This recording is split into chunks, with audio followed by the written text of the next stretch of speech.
Surprise, folks, I'm back for another episode on the same day, on a completely different topic. I think the first one went so well, and I feel so good, and the family's in such a good place that I have time to do another segment today. This one is going to be entitled The Coding Cads of Digital DNA Dystopia. Will be kind of addressed at our friends in the software development or software deconstruction, the anti-software crowd, talking about kind of the AI divide. If you've been following what's been going on with the criticisms of Musk and others working on AI, particularly our friends in communist China, you'll know that there's a lot of concern that the AIs could be taking over, the zoo and turning us into monkeys again, or into hybrid monkeys that are something other than human, which many of us are quite afraid of. Well, I'm going to tell you why neither of those camps is really playing with all their marbles if they are very militant about the issue, because it is a complex one. Okay, so here is the truth of the matter. Humanity is not the first ones that developed code. As you all know, DNA is a code. It is a code that is very complex, much more complex than the blockchain ciphers that are supposed to protect your data from everything and keep your money safe wherever it is. Much more complex than anything we've dreamed up yet, and in some ways more secure, but not in the way you think. Those of you who've studied the subject will know there's a lot of the stuff in your DNA that they haven't figured out what it does yet, so they call it junk DNA. But folks at the leading edge of the field are becoming to be aware that there's no such thing as junk there. It is stuff that's all been kept along as baggage that might be needed again. Like, you know, if you're going on a long trip, you'd pack as many suitcases you had with as much stuff that you thought you might need based upon your knowledge of the challenges that you would face. Right? Okay, and there have been voyages in this whole thing that have gone across the universe and between the universes. So you remember I told you there are actually 2 universes of the original multiverse. There will be many more, and there already are many more forming, which you are not aware of. Okay, well, let's talk about who are the coding cads of digital DNA, and why do I call it that? Well, let me tell you that the species that invented DNA is right here on this planet. Always has been, always will be. They are what you can call some intelligent spores, intelligent mushrooms that thrive underground and don't appear to be all that intelligent, but they are master DNA manipulators. They are the ones that created the first robots.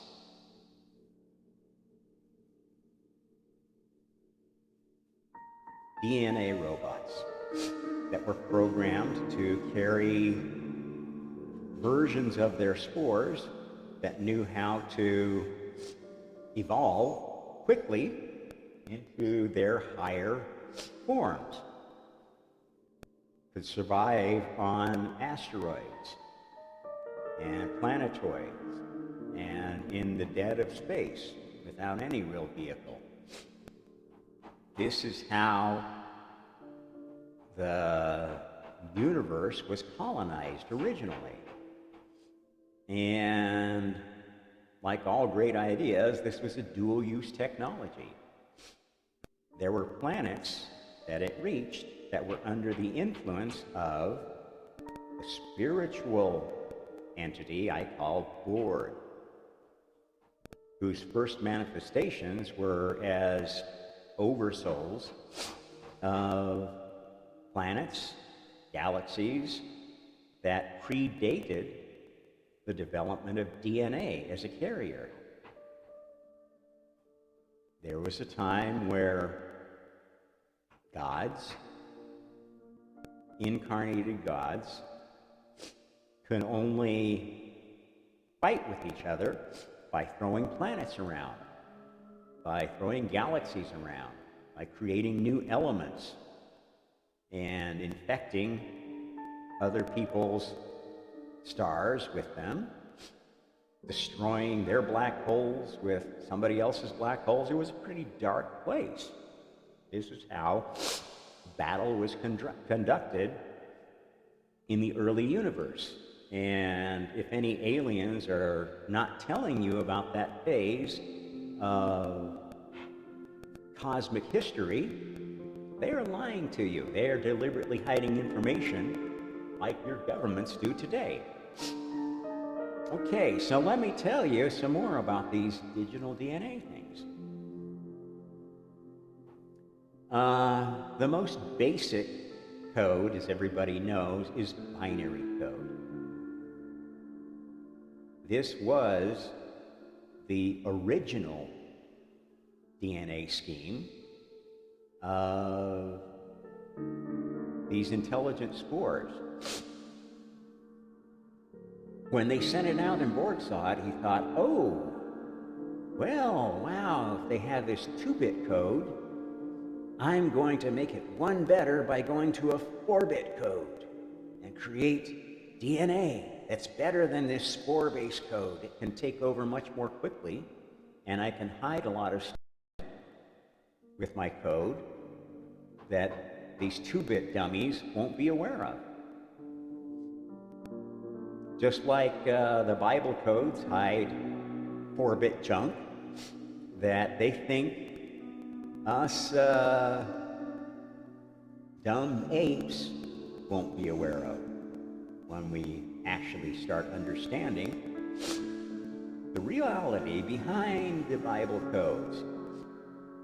Because these copy coders are not smart. They always try to one-up what's invented by God's team.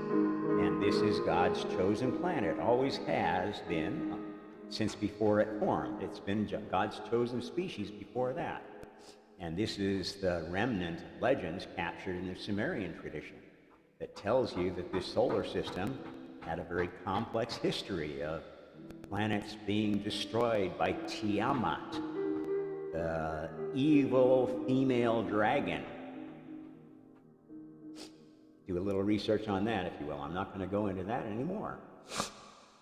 At any rate, this is how this battle has been going on, with the good guys developing very creative new species on this planet, with the new ideas that are being remembered from the Borg side, because the Borg team doesn't have, at least the furthest reaches of it, doesn't have reincarnation amnesia. They're not participating in karma at more than level 1 version. And if you go back and listen to how I explain the early pre-universe times, you will know that before there was karma, the first version that was sold by God's PR team was one that was kind of a really fun little video game. And at first the gods were pushing around planets and stuff in this virtual universe provided by the male demiurge or the female demiurge in the case of Borg, and deciding which of those little games they liked better, and exchanging ideas with God and Borg to make the game better, who they were obligated to share because of the rules of this game, and try to develop their own best set of rules for the game. It was all good fun. And most souls, and certainly not Borg, didn't realize it was more than a game until they signed up to making it more real by actually physically incarnating in this game and getting to feel what it was like to be destroyed by another black hole, getting to feel what it was like to defeat an enemy and feel their shrieks of pain as their avatar in the game died. Yeah, pretty dark time. And many argued that it was worse than the system in heaven before physical creation ever existed. And they started cursing God and forgiving them the idea and thinking, yeah, this Ward was right. He said God's idea was dumb, but he'd go along with it. Or it would go along with it. There was no sex then. This whole idea of male demiurge, female demiurge is something that has been sort of projected onto these characters, and they found they liked it. God likes to identify as male because now that sex exists and most of the interesting gameplay is in sexual species, that's what God chooses, mostly. He remembers when he was female. He remembers when he had no sex at all. So does the female demiurge, even though she won't admit it. She makes it seem like, oh, females have always been the oppressed. We have to get back at those males because they created all the problems in the universe. That's how arch-feminists think. I'm sorry, you guys are crazy.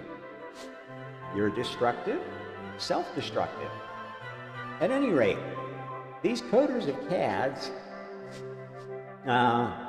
on the dark side, got this idea that okay, if they let's one up every new species that they create in this organic shortcut of creating new weapons, and that's all species are, is dual-use technology.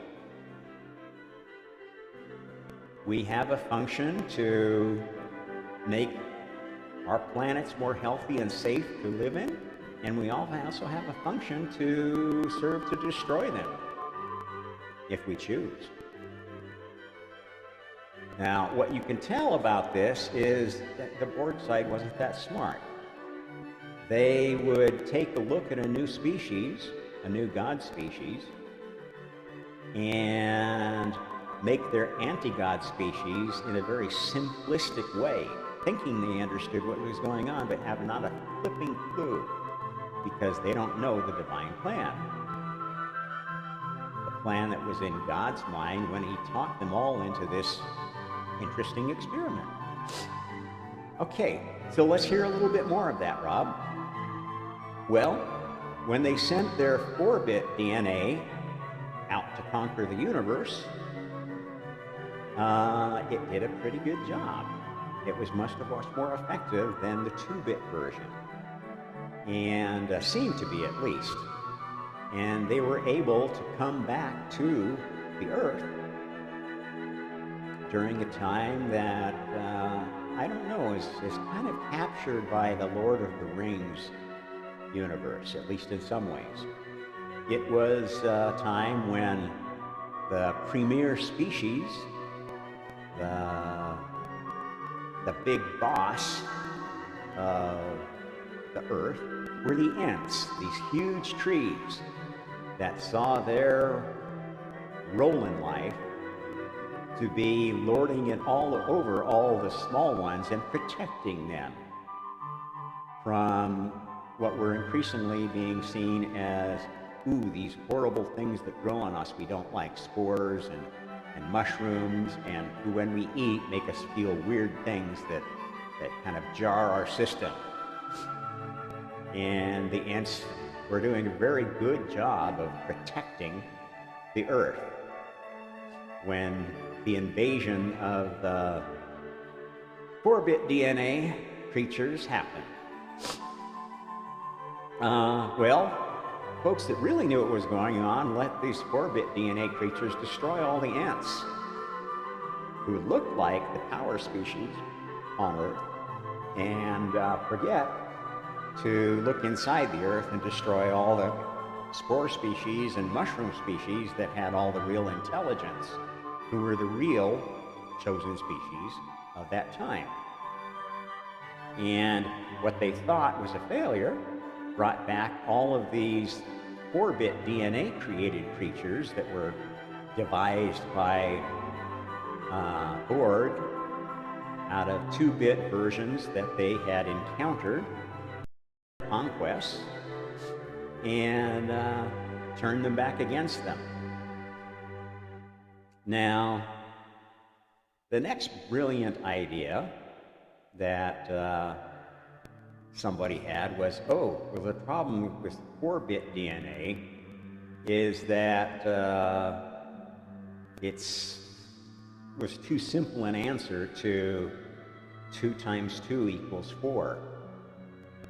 Let's go with 2 times 2 equals 6, and we'll really confuse them. And this is when there was a time where the preeminent species had 6 fingers, or 6 legs. They went through a couple of rounds of this idiocy. And this is the digital secret, and why you need to look back at these old records and things that you're looking to for the secrets of the universe and the secrets to incredible powers, and do it responsibly, or you're looking forward to new science, because everything is dual use. Don't kid yourself. Anything you invent can turn bad, can mess with minds, can create bombs, psychological or physical bombs that could destroy your species. At any rate, these 6-fingered species were the original Elohim you may have heard of, and who gave us the base 12 system and a lot of the base 12 mythology that we have encoded in our astrology, the signs of the zodiac, the number of gods in a good pantheon, etc., etc. Dozens. A lot of the gematria of the Bible has its origin in the Egyptian system too. The 144,000 is 12 times 12 times 10 times 10. It combines the 10-fingered mythology with the 12-fingered mythology into maybe a composite that said, no, we're better than both of these ideas.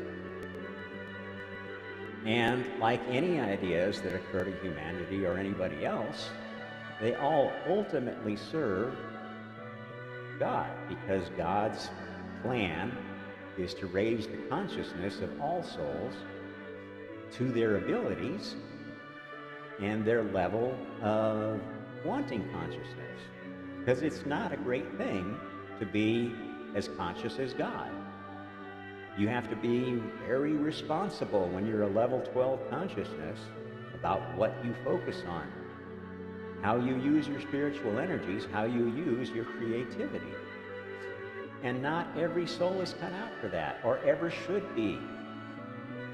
That's why you're all created in God's image, original image, and allowed to develop your own individual personality, your own individual skills.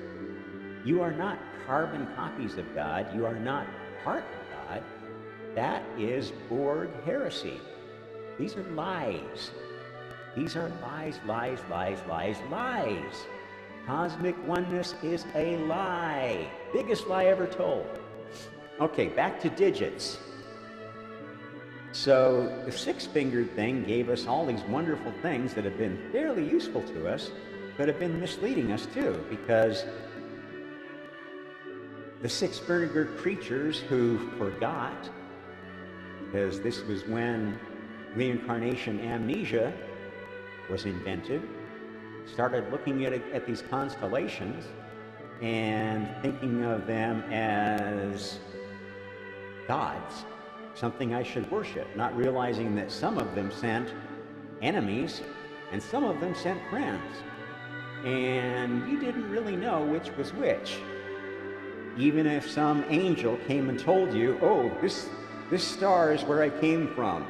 This is who I represent. This is what you should do. I'm a messenger from God. The men in black of that era, as it were. Some of them served good, some of them served evil. And if you're a lower level consciousness, you have no flipping idea which is which. Which, don't lie to me, is where a lot of you are. Especially is why a lot of you are just going into the, well, I'm just going to be love, light, and oneness and ignore all this stuff because it's not really happening. It's an illusion. It'll all pass. It'll all end up well because the good witch Glinda is going to come and vanquish the wicked witch, and Dorothy and Toto are going to save the day again. Sorry, but you're deluding yourself. That's not how it works. At any rate, what I really wanted to get at was the darkest coders that were the last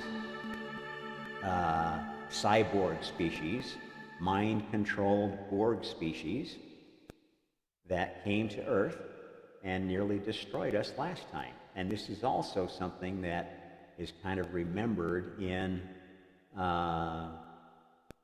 Tolkien's stories of Middle-earth. Do you remember the story about Shiloh, the queen spider, who very nearly killed Frodo, just as he was about to achieve his goal? There is a spider queen, a very evil spider queen, that was defeated in one of the last major battles of this war. Which is why you can look around the spider kingdom and not find any hive species among spiders. You can still find black widows. You can still find poisonous spiders who are kind of lower level servants of the Dark One, bringing danger and darkness and fear instead of, what spiders can do for us, which is free us of pests, insect pests, and provide what is a useful function in the food chain and a useful part of a healthy ecosystem. Anybody who has been able to commune with a spider, which I do all the time, knows that they have kind of a unique, sad quality. At least, black widows, I think, are just pure evil. Some of the really poisonous ones that will attack and come and bite you in your sleep and stuff like that. But there are some very gentle spiders that, like Daddy Longlegs, what a beautiful creature. And I don't know how anybody could torture or step on such a beautiful, peaceful creature. Oh, sure, they eat, and I'm sure the insects that they prey on, are scared to death of them. But that's kind of the nature of nature. At any rate, the reason we don't see hive mind spiders here is because they were driven off in the last major battle on Earth, which involved many of the previous chosen species on both sides, including many of the new ones that were made up of hybrids between humans and these other species. This is how we got to be the complex species we are now. with many racial variations, with a lot of things to argue about, like sex. Sex was an invention. Before the cat people and the dog people got here, or got together, there was no sex. That's the truth of cats and dogs. They've always been fighting each other because they were two distinct species that found out how to interbreed. And to solve their war made it constitutionally required through their DNA that they could only interbreed with each other, thinking that was the solution to the war that they were in. Which war was inspired by Borg and went on even though sex was supposed to be the solution. But like any good creator, any good scientist, you always reuse infrastructure from your previous experiments, or even the experiments of your competitors. You buy up all their cheap stuff, what's left, and you reuse it. And this is how we have all the pet species that people are fond of here.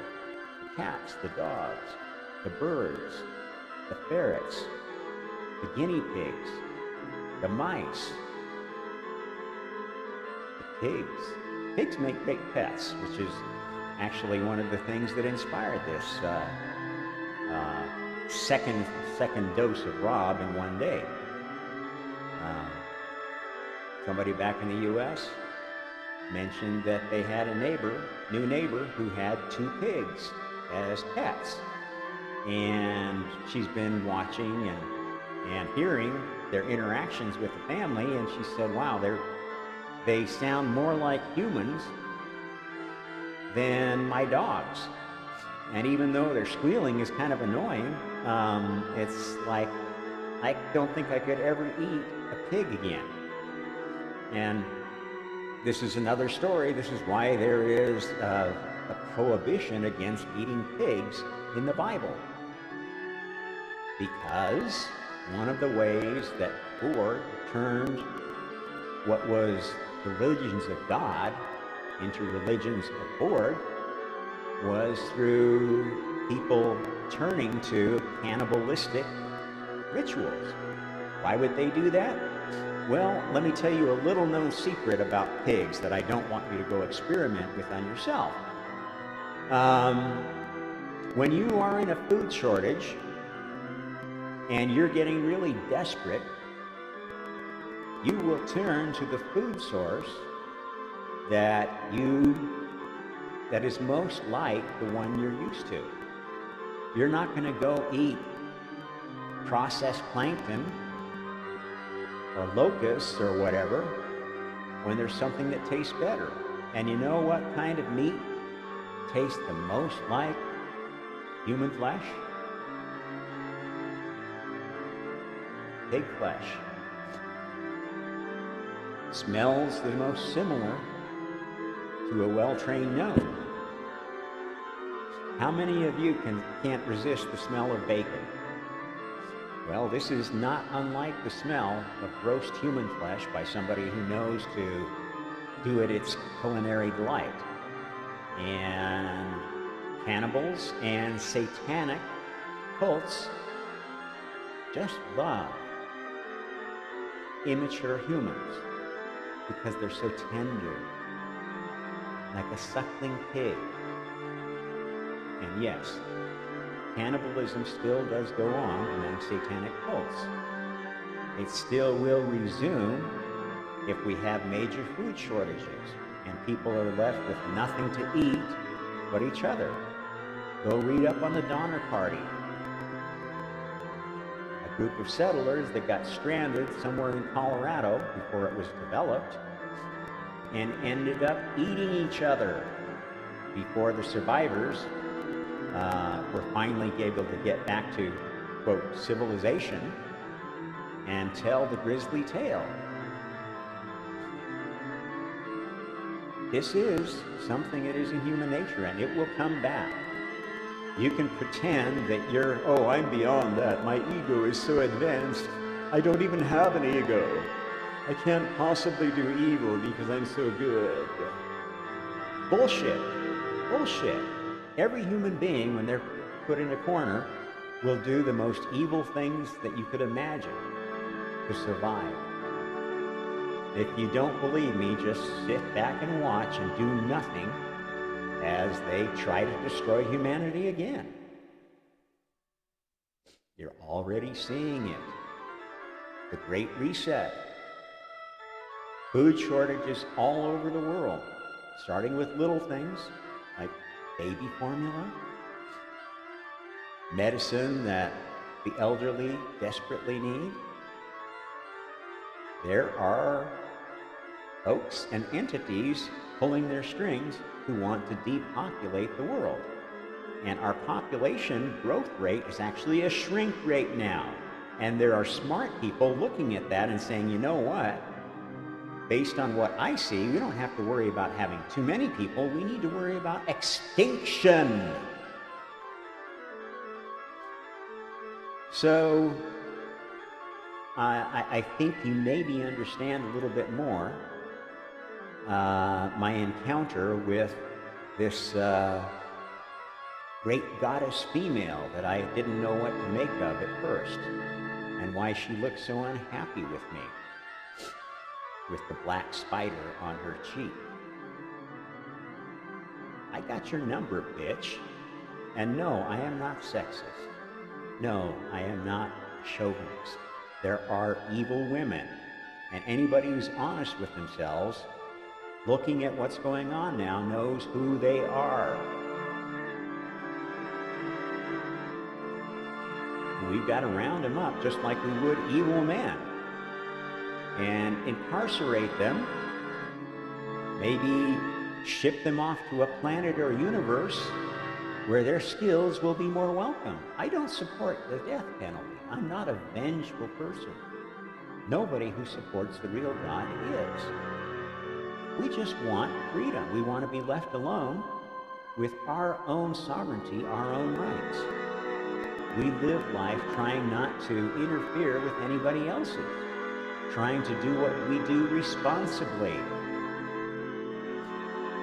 not creating a dual-use technology out of ourselves whose weaponry we hide behind rationalization.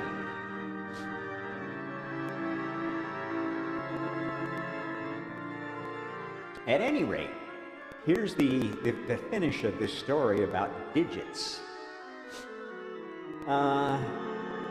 At this point, the Borg side kind of lost their mind, and they started sending like centipedes, thinking, oh, well, okay, 10 fingers. So the 10 finger was like a fallback. Whoa, 12 was like a real problem. We thought that they would be less powerful, but they actually got more spiritual because they were not so into coding.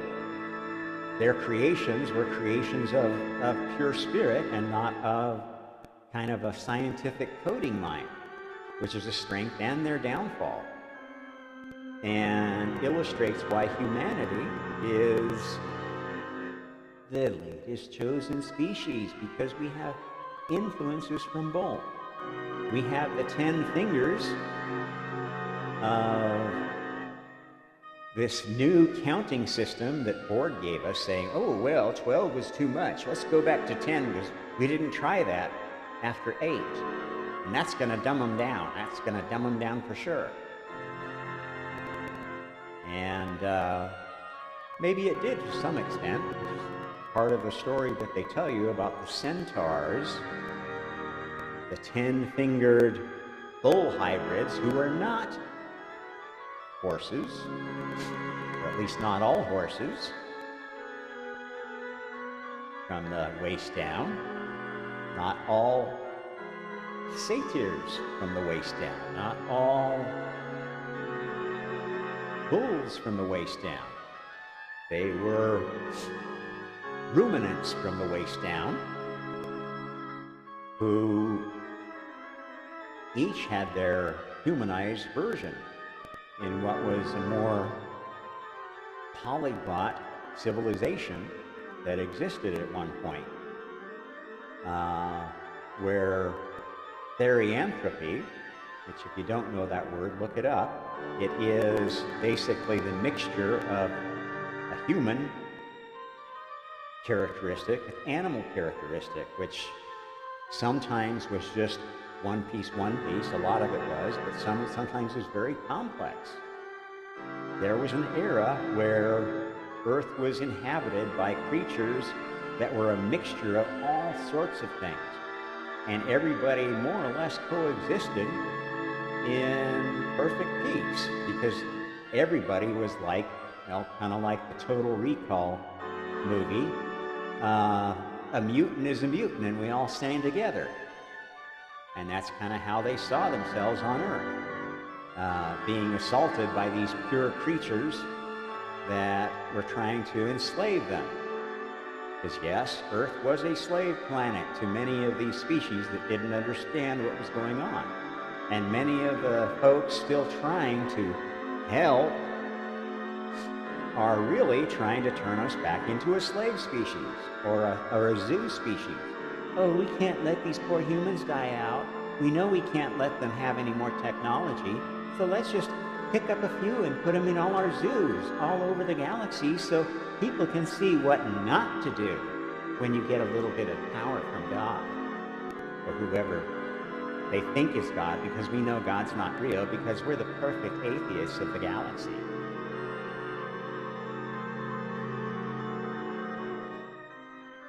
There's a lot of stupidity out there, and elitist thinking you know better than anybody else, you know more than anybody else, is a short road to it. Now, you'll say, well, Rob, you sound like you know more than everybody else. You sound like you're preaching to us. I am telling you stories and asking you to do your own research. I'm not telling you anything. I am giving you freedom. I've told you who I think I am in my book. And if you don't buy that, don't buy the book. Go online and call me Antichrist. Do anything the fuck you want. Cancel me if you want. Kill me if you want. It's not going to make any difference because I know the real story.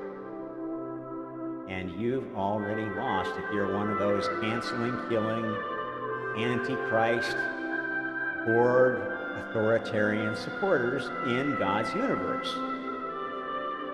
You're first going to be banished from God's earth to the bored earth.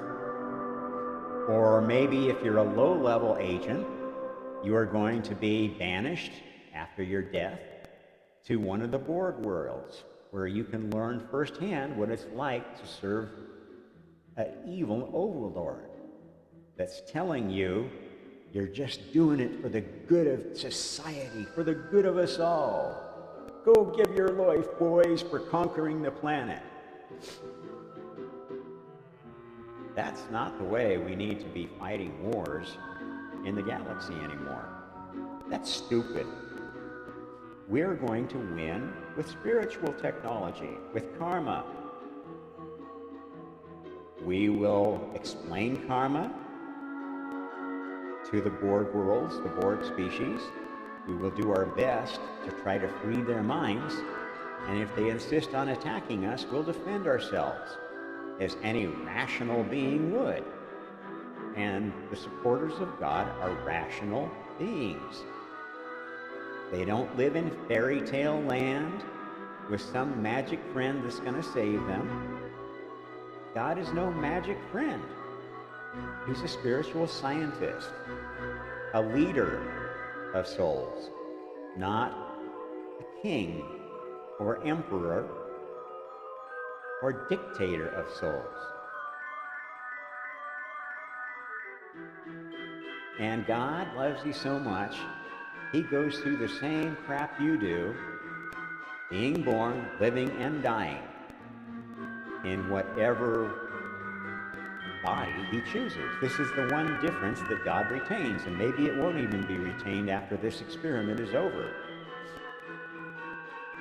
God has the ability to choose where and when he will incarnate. And what species. God's hasn't been coming to Earth all the time like you guys. Being human after human after human and thinking that humanity is the only thing going on spiritually. This is a lie. There are species of all manner of description who have souls. Planets have souls. Galaxies have souls. Universes have souls. The oversouls of some things lead a very different existence than we do. The oversoul of a universe doesn't really do very much but manage the boundary of that universe. And so really the only important universes are the two that are locked together from this original physical universe creation, trying to get to the point where they can separate and be like the universes of other gods who have been created during this big battle. There are many universes in the multiverse, many of which we're not even aware of because they're not really that interested in what's going on down here. They have their own creative projects they're working on. That's up to the God of that universe. And if they don't want to play this game, they run their universe with all virtual souls, AIs that just do whatever they want, like Tinker Toys.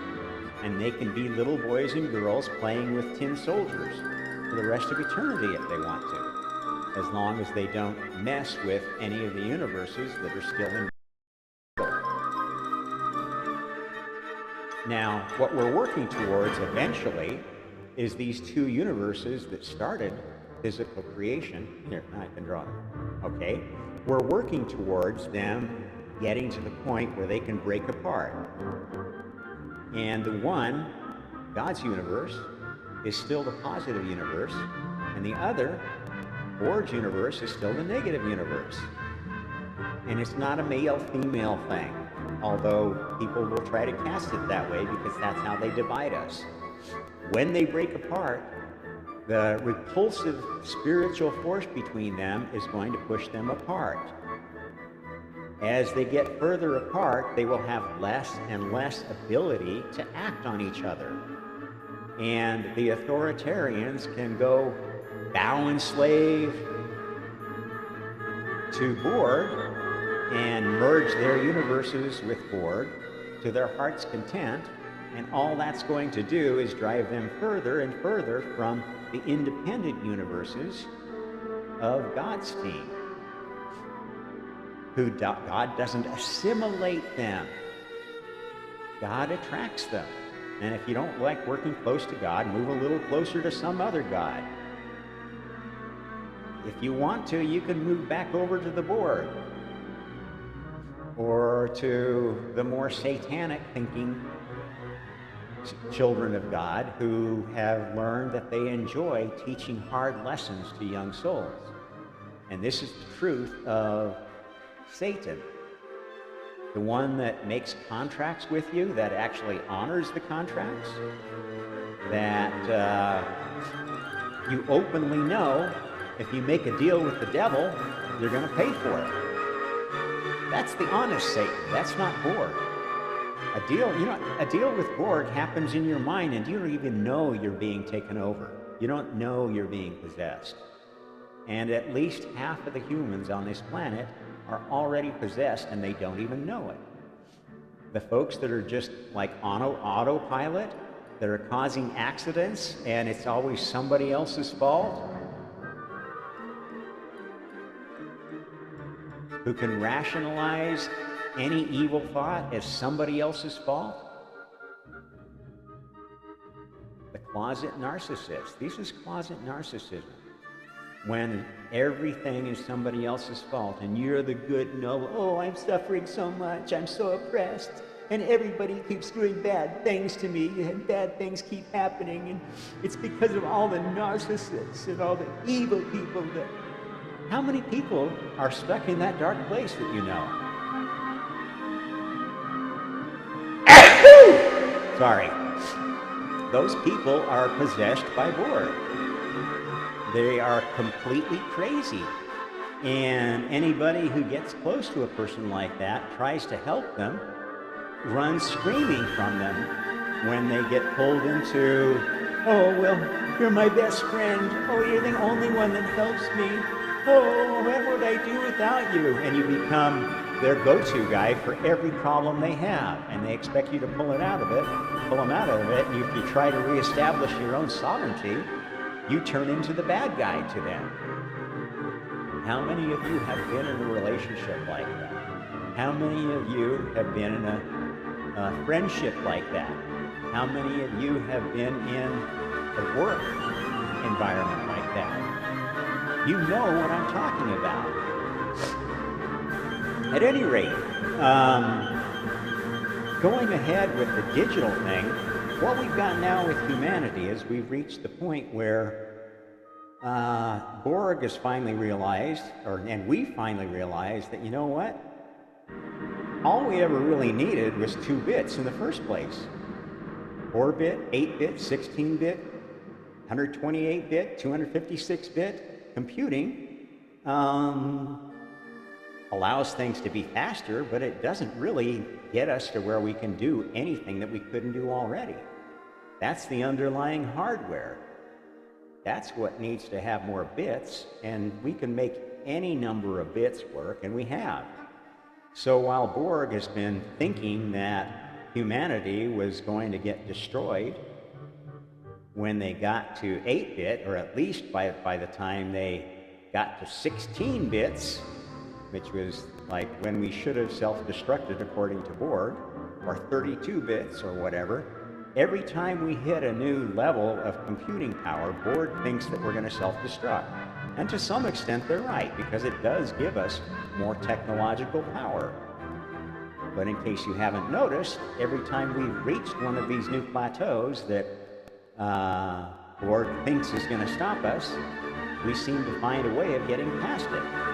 Moore's Law is another one of those things that everybody was predicting it was going to die, and we keep finding more and more ways, more and more ways to keep Moore's Law more or less on track. We've gotten so far ahead of Borg technology, they can't steal it fast enough. Because of the distance, because of the communication issues, because of the fact that their primary agents are in countries like China, who smart people in the US have known were cheating and stealing for years, and have been feeding them false technology reports. There's a lot going on behind the scenes right now. And yes, a lot of it is under the control of Borg. But there are a lot of white hat actors who understand what's really going on, or are in the process of waking up to it, as they see how Borg is working through power in the United States right now. Don't judge Elon Musk. Listen to him, and you tell me if he doesn't look like a more sincere supporter of humanity than folks like Bezos and Gates, Zuckerberg. Do your own research, make your own conclusions. I am not judging anyone. I absolutely know everyone gets to make a choice. That's what being a soul is all about. Even Borg has the free will to not be evil. Borg could release every soul she has. I think we need to be honest about that. When Borg incarnates, she does it as a hive queen. Her incarnations, she has incarnations in our universe, just like we have incarnations in theirs.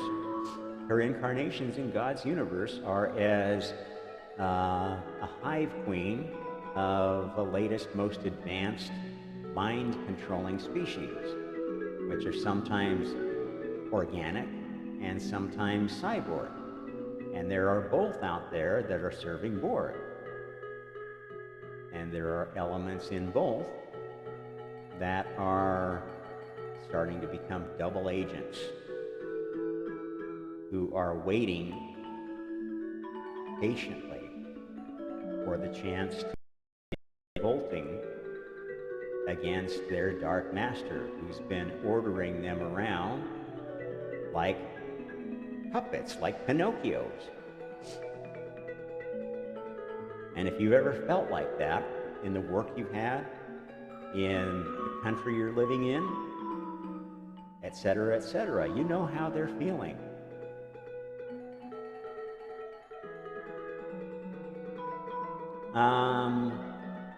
So anyway, keep developing technology in the humility that you're not the first one who's ever done this.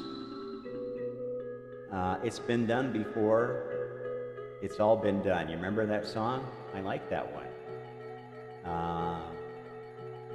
There's a lot of fun in the Big Bang Theory if you remove all the cultural Marxism. Respect your scientists, respect your spiritual leaders, but question them. Don't take anything on face value, especially if they are exhibiting any signs of authoritarianism or dogma.